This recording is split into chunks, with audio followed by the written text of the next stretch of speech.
UP चुनाव में Kashiram factor. हम अक्सर उत्तर भारत में बदले हुए राजनीतिक परिदृश्य के लिए मंडल युग की बात करते हैं, जिसके बाद पिछड़ा वर्ग अपने अधिकारों को लेकर पहली बार सचेत हुआ था। यही वक्त दलितों के राजनीतिक रूप से चेतनशील होने का था। हालांकि उन्हें हमेशा से भारत में आरक्षण मिला था। दलित राजनीति के सक्रिय होने का श्रेय बिना किसी संदेह काशीराम को जाता है।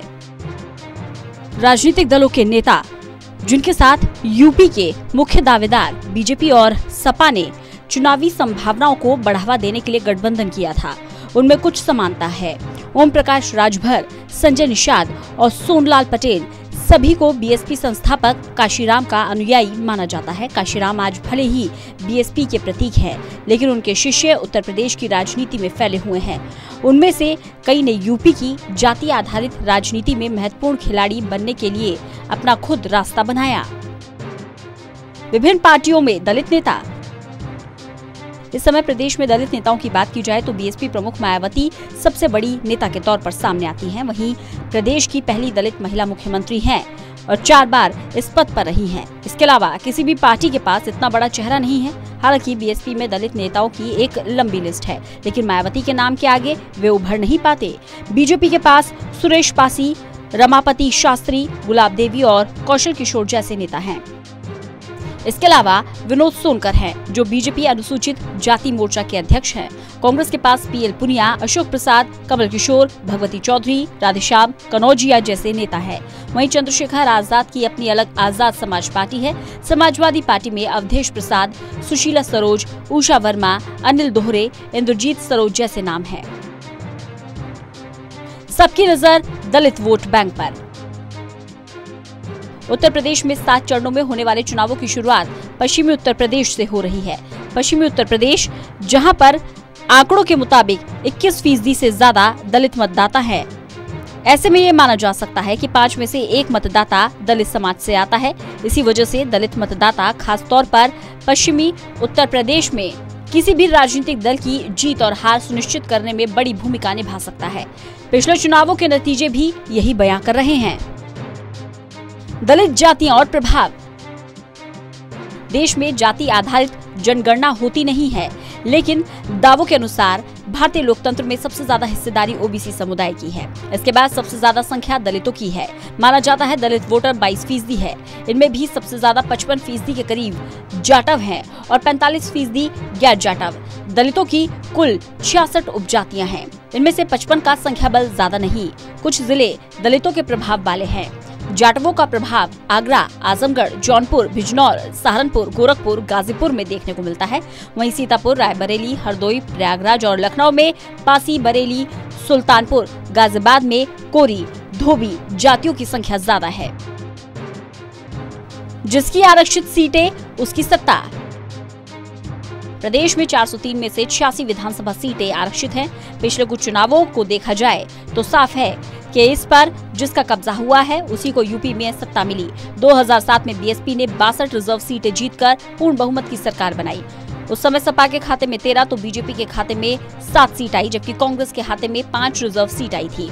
वहीं 2015 में सपा ने 58 सीटें जीती तो बीएसपी ने 15 सीटें जीती। बीजेपी ने 3 रिजर्व सीटों पर जीत हासिल की थी तो सपा की पूर्ण बहुमत से सरकार बनी। 2017 में बीजेपी ने 78 आरक्षित सीटों पर कब्जा किया और सरकार बनाई। उसकी सहयोगी सुभाषपा को 3 सीटें और अपना दल को 2 सीटों पर जीत हासिल हुई। बीएसपी के खाते में सिर्फ 2 ही सीट रह गई। बीजेपी ने लगा ली वोट बैंक में सेंध।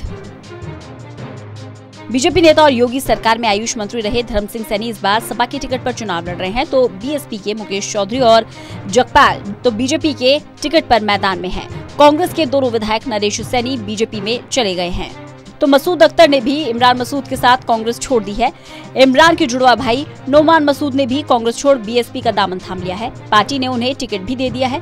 जिले की सियासत में जमे जमाए इन नेताओं के इधर उधर होने से 5 साल की योगी और 7 साल की केंद्र की मोदी सरकार के खिलाफ पनपी सत्ता विरोधी लहर, कृषि कानूनों के खिलाफ चले किसानों में उपजी नाराजगी बीजेपी के सामने पिछला रिकॉर्ड दोहराने की चुनौती बढ़ा रही है। हालांकि बीजेपी ने टिकट बंटवारे में जातीय समीकरण को साधने की भरसक कोशिश की।